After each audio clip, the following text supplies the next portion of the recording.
Dear students and parents, కొద్ది రోజుల్లో అయితే రిజిస్ట్రేషన్ అయితే స్టార్ట్ అవుతుందమ్మా. రిజిస్ట్రేషన్కి అందరికీ డిజీ లాకర్ అయితే మరి క్రియేట్ చేసుకోవాలి. అది ఒకసారి క్రియేట్ చేసుకున్నారో లేదో ఒకసారి చూసుకోండి.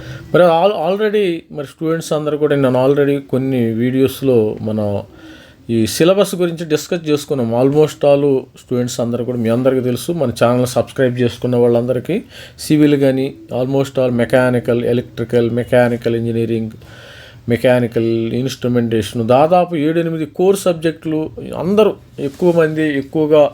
ఎక్కువ బ్రాంచెస్ తీసుకునేవాళ్ళు చదువుకునే పిల్లలకి మరి వీడియో చేయటం అనేది జరిగింది. ఆ వీడియోని సబ్స్క్రైబ్ చేసుకోండి, వీడియోని చూడండి, వాచ్ చేయండి. సిలబస్ ఏ విధంగా ఉంటుంది, బుక్స్ కూడా నేను ప్రతిదీ సిఎస్ కంప్యూటర్ సైన్స్ దగ్గర నుంచి CS, civil engineering, data science, electronics and communication, electrical, mechanical, instrumentation, ఈ విధంగా అన్ని ఆల్మోస్ట్ 1, 2, 3, 4, 5, 6, 7 ఇలా అన్ని కోర్ సబ్జెక్టులు సిలబస్ అయితే చెప్పడం జరిగింది. ఈ వీడియోలో కొంతమంది స్టూడెంట్స్ అడుగుతున్నారు, సార్ మరి రోబోటిక్స్ ఆటోమేషన్ కొత్తగా ఉంది మనకి తెలంగాణ ఎంసెట్లో విఎన్ఆర్లో ఉన్నాం. ఇది విజేఏసి విఎన్ఆర్ బాచ్పల్లిలో రోబోటిక్ ఆటోమేషన్ కూడా. కాకపోతే ఈ బ్యాచ్ ఇంకా రాలేదు. ఆల్మోస్ట్ ఆల్ ఇది సెకండ్ ఇయర్ అనుకుంటా, నాకు తెలిసి ఫస్ట్ ఇయర్ అయిపోయింది.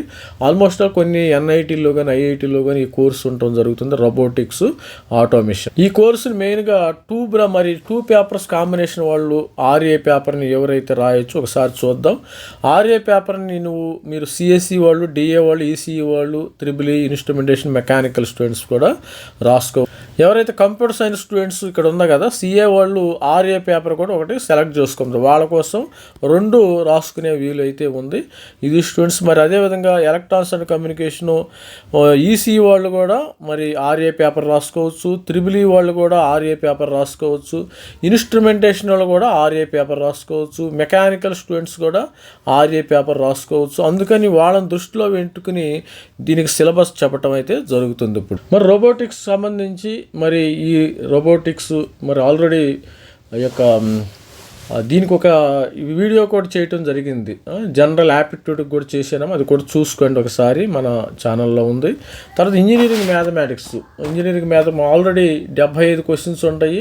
ఈ 75 క్వశ్చన్లు 100 మార్కులకు పెడతారు, అది గుర్తుపెట్టుకోండి. 15 మార్కులేమో మరి general aptitude plus 13 engineering mathematics plus 72 మార్కులు ఆల్మోస్ట్ ఆల్ ఇది కోర్ సబ్జెక్ట్లో ఉంటుంది, కోర్ ఇంజనీరింగ్ గ్రూప్స్లో. ఇక్కడ చూసినట్టయితే ఇంజనీరింగ్ మ్యాథమెటిక్స్ ఇది మనకి 2 సెక్షన్లుగా ఉందాము, గుర్తుపెట్టుకోండి. అన్ని ఈ యొక్క బ్రాంచెస్కి సంబంధించిన సిలబస్ ఒక రకంగా ఉంటే మరి రోబోటిక్స్ అండ్ ఆటోమేషన్ సిలబస్ ఒక రకంగా ఉంది. అక్కడ చూడండి, సెక్షన్ ఏలో ఇంజనీరింగ్ మ్యాథమెటిక్స్ ఉంది మీ అందరికీ. ఇవన్నీ కూడా కామన్గా ఉంటుంది. ఇది దీన్ని చూసినట్టు బిఎస్ గ్రావెల్ ఆ బుక్ తీసి చదువుకుంటే సరిపోతుంది. బేసిక్స్ ఆఫ్ A1లో A1, A2లో బేసిక్స్ ఆఫ్ మెకట్రానిక్స్ ఉంది. మెకట్రానిక్స్ అంటే 2ది. మెకట్రానిక్స్ అంటే మీనింగ్ ఏంది, తర్వాత ఎలక్ట్రానిక్స్ అంటే మెకానికల్ ప్లస్ ఎలక్ట్రానిక్స్. కొంతమంది స్టూడెంట్స్కి తెలియదు. మెకట్రానిక్స్ అంటే mechanical plus electronics is equal to mechatronics. దీనిలో కేవీఎల్ కానీ, డిజిటల్ సర్క్యూట్, రాయ్ చౌదరి, తర్వాత ఇవన్నీ కూడా ఆపరేషనల్ యాంప్లిఫైర్స్, మోరిస్మియన్, ఇవన్నీ కూడా సెన్సార్. ఇదేమో ఇన్స్ట్రుమెంటేషన్ సిలబస్. ఇది ఆల్మోస్ట్ ఆల్ ఇన్స్ట్రుమెంటేషన్ సిలబస్. అన్నిటిని మిక్సీలు వేసి తిప్పాడం ఏం లేదు. రోబోటిక్స్ అండ్ ఆటోమేషన్ మిక్సీలు వేసి తిప్పితే ఇక్కడ ఇంజనీరింగ్ మెకానిక్స్, ఇవి మెకానికల్, ఫ్రీ బాడీ డయాగ్రామ్స్. ఇది సివిల్ వాళ్ళకి కూడా ఉంటుంది ఈ సబ్జెక్ట్ అసలు. మరి ప్రోగ్రామింగ్, ఈ పైథాన్ ఇవన్నీ కూడా ఉంటాయి. Data structures, static queues, linked list, binary ఇవన్నీ కూడా పెట్టారు. తర్వాత principles of robotics and automation, main robots ఎలా పనిచేస్తాయి అనే విధంగా కూడా వీళ్ళు ఇవ్వటం అయితే జరిగింది దీనికి సంబంధించి. తర్వాత B1 మనకి ఎలక్ట్రికల్ కూడా ఇచ్చాడు. Electrical, analogue circuit, embedded systems ఇచ్చాడు. తర్వాత సిగ్నల్స్ అండ్ సిస్టమ్స్ ఇచ్చాడు. A1, part A, part B ఇచ్చాడు. ఇక్కడ చూడండి ఒకసారి. ఎలక్ట్రికల్ ఇంజనీరింగ్ ఇచ్చాడు, మెకానికల్ ఇంజనీరింగ్ అయితే ఇచ్చాడు. మరి B2 మెకానికల్ ఇంజనీరింగ్లో subject mechanics of the materials, kinematics of dynamics, machine design ఇవన్నీ కూడా ఇవ్వటం. అన్ని మెకానికల్ ఇంజనీరింగ్ని, ఇన్స్ట్రుమెంటేషన్ని ప్లస్ ఎలక్ట్రికల్ని, ఎలక్ట్రానిక్స్ని, కంప్యూటర్ సైన్స్ని మిక్సీలో వేసి తిప్పి బయటకు వచ్చితే అదే రోబోటిక్స్ అండ్ ఆటోమేషన్. ఇక్కడ ఏమీ లేదు. దీనికి కాకపోతే ఇక్కడ ఒకటి కండిషన్ ఉందాము గుర్తుపెట్టుకొని, అన్నీ ప్రిపేర్ అవ్వాల్సిన అవసరం లేదు. కామన్ సెక్షన్ ఇది కామన్గా ఉంటుంది. పార్ట్ ఏ కామన్ సెక్షను మీకు పార్ట్ ఏలో బేసిక్స్ ఆఫ్, పార్ట్ ఏలో మీకు principle of, part B electrical engineering, mechanical engineering. మీరు రాసుకునేటప్పుడు గుర్తుపెట్టుకోండి, అప్లికేషన్ రాసుకునేటప్పుడు పార్ట్ ఏ కామన్గా ఉంటుంది కదా, పార్ట్ ఏ ఇక్కడ రాస్తున్నాం చూడండి, పార్ట్ ఏ. మీరు పార్ట్ బిలో పార్ట్ ఏ కామన్గా ఉండేటప్పుడు మీరేం చూసుకోవాలి, మెకానికల్ అన్నా ఎలక్ట్రికల్ అన్నా ఏదన్నా చూజ్ చేసుకోండి. మెకానికల్ ప్లస్ ఎలక్ట్రికల్ ఏదన్నా చూజ్ చేసుకోవాలి ఒకటి. ఇప్పుడు ఇది కామన్గా ఉంటుంది, పార్ట్ ఏ అనేది మ్యాథమెటిక్స్ ఇవన్నీ కూడా కామన్గా ఉంటుంది, పార్ట్ ఏ కామన్గా ఉంటుంది. ఈ B1 ఉంటుంది కదా, ఇది B1 ఎలక్ట్రికల్, ఇది B1 B2. వీటిల్లో మీరు ఏదైనా చూజ్ చేసుకో, ఇది కామన్. వీటిల్లో ఏదైనా చూజ్ చేసుకోవచ్చు, ఎలక్ట్రికల్ అన్న చూజ్ చేసుకో, మెకానికల్ అన్న చూజ్ చేసుకో, అట్లా లింక్ ఇవ్వటం అయితే జరిగింది. ఏదైనా ఒకటి రాయాలి మొత్తం కూడా. ఇక్కడ మెకానికల్ ఇంజనీరింగ్ ఇచ్చారు, తర్వాత ఎలక్ట్రికల్ ఇంజనీరింగ్ ఇచ్చారు, ఈ రెండింటిల్లో ఒకటి చూసుకోండి. నాకు తెలిసి స్టూడెంట్స్ అందరూ కూడా ఎలక్ట్రికల్ తీసుకుంటారు మెకానికల్ మీద, ఎందుకంటే ఎలక్ట్రికల్ అంత రిలేటెడ్గా ఉంటుంది కదా. ప్రిన్సిపల్స్ ఆఫ్ రోబోటిక్స్ ఇవన్నీ కూడా ఇవ్వడం, దీన్ని చూపిస్తా ఒకసారి. దాని కండిషన్స్ ఉన్నాయి కదా, మెకానికల్ అన్న రాయాలి, ఎలక్ట్రికల్ అన్న రాయాలి. ఇక కామన్గా ఇవన్నీ ఉంటాయి మీకు, ఇంజనీరింగ్ మ్యాథమెటిక్స్ ఉంటుంది, బేసిక్స్ ఆఫ్ మెకాట్రానిక్స్ ఇవన్నీ కూడా, ప్రిన్సిపల్స్ ఆఫ్ రోబోటిక్స్ ఉంటుంది, అవన్నీ common, those are common. Electrical engineering analogue circuits, embedded systems, signal systems, control systems, ఇది ఒకటి రాయాలి. ఇంట్రెస్ట్ ఉన్నవాళ్ళు అది రాసుకోవచ్చు. సపోజు మీరు త్రిబుల్ ఈ కానీ, మీరు suppose for example instrumentation students, ECE students, తర్వాత ఈ స్టూడెంట్స్, ఇట్లా ఈ కాంబినేషన్లో రాసుకోవాలి. ఈ స్టూడెంట్స్, ఈ చదువుకునే స్టూడెంట్స్ వీళ్ళు ఏం చేయాలి, ఎలక్ట్రికల్ చూజ్ చేసుకోవాలి. తర్వాత సిఎస్ స్టూడెంట్స్ కూడా అదేవిధంగా మెకానికల్ స్టూడెంట్స్, తర్వాత ప్రొడక్షన్ అండ్ ఇండస్ట్రియల్, ఈ వీళ్ళు ఏం చేయాలంటే మెకానికల్ చూజ్ చేసుకోవటం బెస్ట్. ఇక్కడ ఇప్పుడు నేను చెప్పింది దాని ప్రూఫ్ ఇక్కడ ఆల్రెడీ ఇక్కడ ఉంది. రోబోటిక్స్ అండ్ ఆటోమేషన్లో పార్ట్ ఏ ఈజ్ కామన్, అది గుర్తుపెట్టుకోండి. Part A is common. పార్ట్లో B1 అంటే ఎలక్ట్రికల్, B2 అంటే mechanical.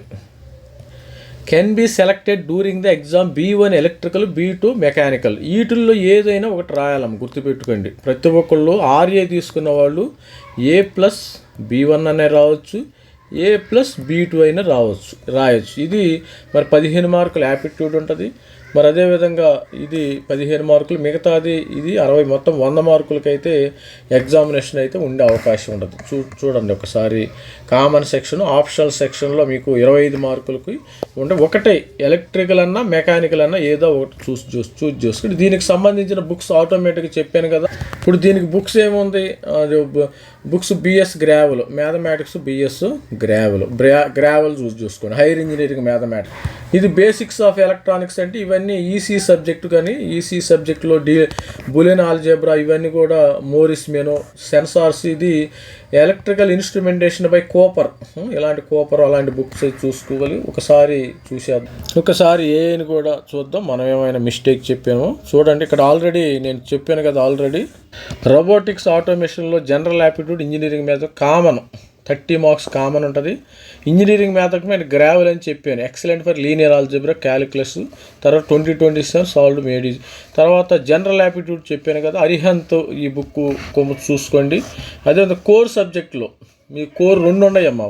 Part A is common, part B1 B2 is డిఫరెంట్గా ఉంటుంది. So mechatronics, electronics, mechanical engineering by Bolton, introduction to Python programming, data structures, refer IIT Madras. ఇది కూడా principles of రోబోటిక్స్కి మీరు John Craig rotation, robotics and automation మెత్తలు, IJ Nagrath అనేది. తర్వాత automation and manufacturing systems, automation, production, computer integrated, Mikell Groover, ఇవన్నీ PLCs ఇవన్నీ ఉండటం అయితే జరిగింది. ఇక పార్ట్ బిలో కొన్ని electrical engineering using IEEE signals అనేది ఈ బుక్స్ చూసుకోవచ్చు. ఆప్షన్ 2లో మనకు 2 ఉన్నాయి కదా, చూసాం కదా, B1 B2 ఏదైనా ఒకటి రాసుకోవాలి. ఎలక్ట్రికల్ అయినా రాసుకోండి, మెకానికల్ అయినా రాసుకోండి. Control systems by Nagrath Gopal same.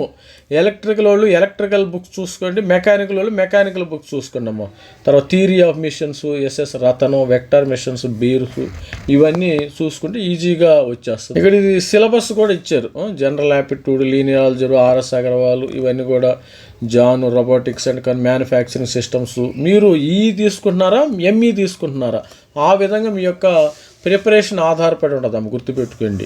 ఎవరైనా సపోజ్ ఇన్స్ట్రుమెంటేషన్ స్టూడెంట్స్ కానీ, ఎలక్ట్రికల్ కానీ, ECE స్టూడెంట్స్ కానీ, కంప్యూటర్ స్టూడెంట్స్ కానీ అందరూ కూడా ఎలక్ట్రికలే చూజ్ చేసుకోవాలి.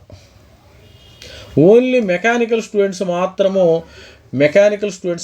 మెకానికల్ సిలబస్ని తీసుకోవాలి RAలో. ఇది ఈ గందరగోళాన్ని నుంచి బయటికి రండి, కన్ఫ్యూజ్ అవ్వద్దు.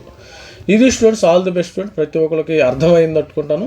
Robotics and automation syllabus electrical తీసుకోవాలా, మెకానికల్ తీసుకోవాలా, గందరగోళం, కన్ఫ్యూజన్ పడద్దు. All the best student. Thank you.